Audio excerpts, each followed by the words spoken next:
All right, so we are about to start the sauna floor. We have chosen some creek rock, I guess you could call it. I got them in the garden center at Lowe's for about 10 bucks a bag. It was about a 30-pound bag. And I ended up going back and getting three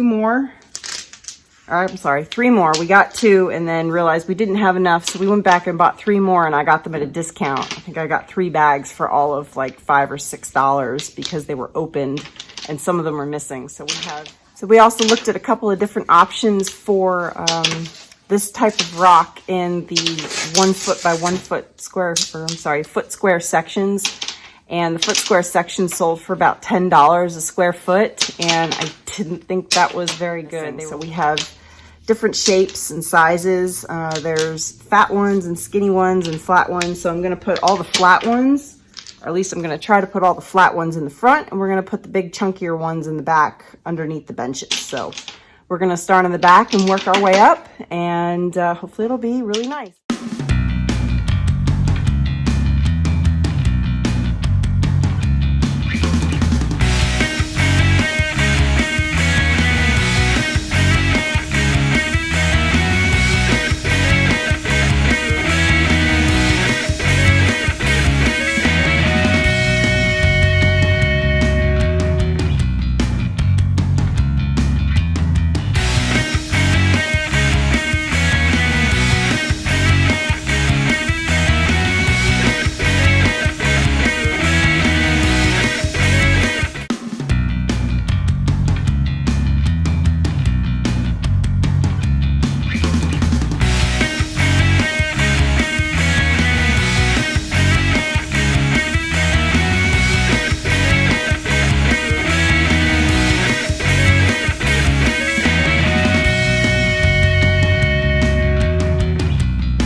So one other thing I want to mention, this is how the floors came out, and they came out okay. I'm somewhat happy with them. There's a few things I would have done different. One, I would have watered down the grout a little bit more, because this, since it is raised, it made it really difficult to pour the grout in between the rocks. So I would have watered it down and then kind of just poured it out and let the grout just settle, and it would have had a longer drying time, but I think it would have made it look a little bit better, because the grout just it didn't come out very nice in some spots.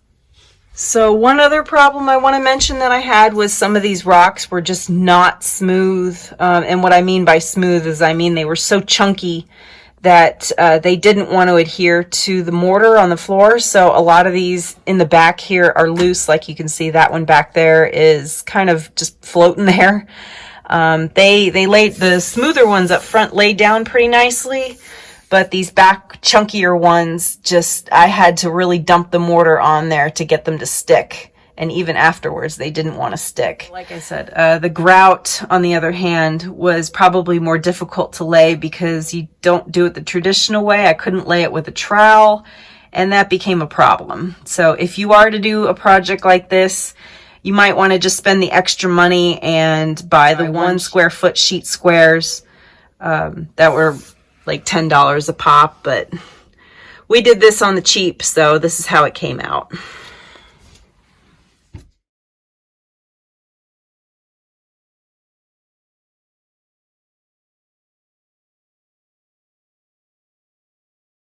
The floor has been finished, but we have to finish up the walls. So basically what we did was we finished the insulation, and we did the vapor barrier, and he started the cedar walls, except we ran out of cedar, so we're gonna have to get more of that. However, most of it is complete. So because I wasn't here for the insulation install, I just wanted to go over some of the things. So we used R13 for the main part, and then this is a vapor barrier.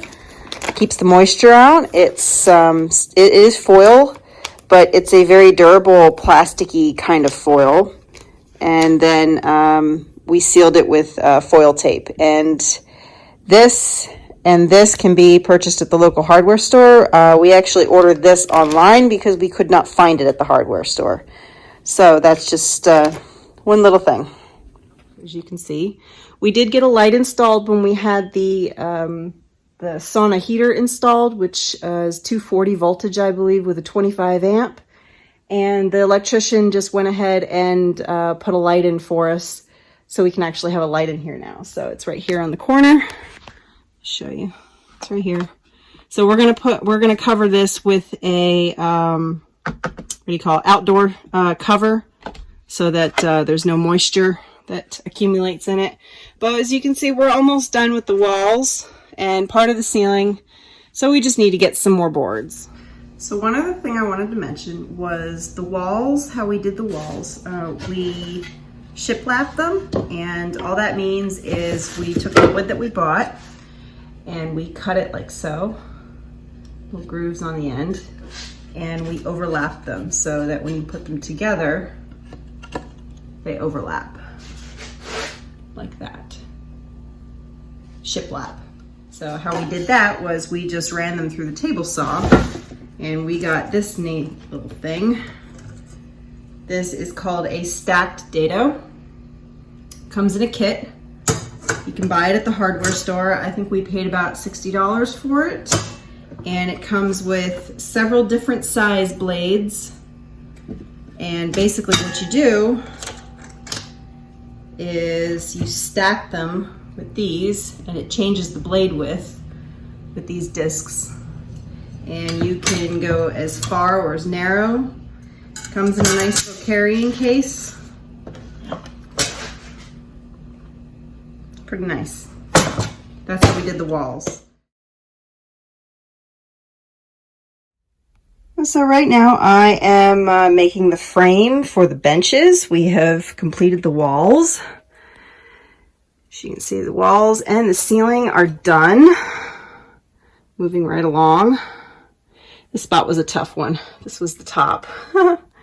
So it's a little hodgepodge. We're gonna have to come up with a way to fix that. So right now I'm just building the bench.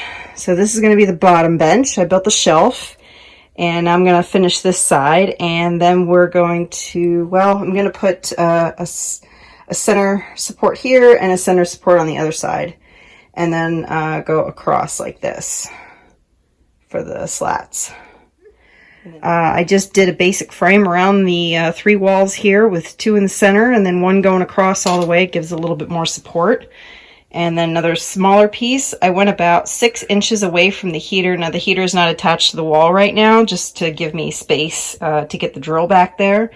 But I'm going to start laying the top, and should be pretty fast work because I'm going to use my staple gun, which is sitting right about there. So let's go see what this is going to look like.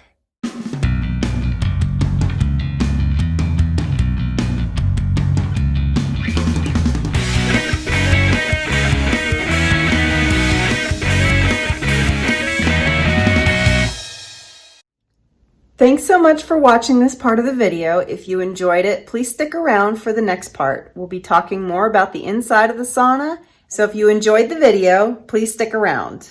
And good luck on your next project.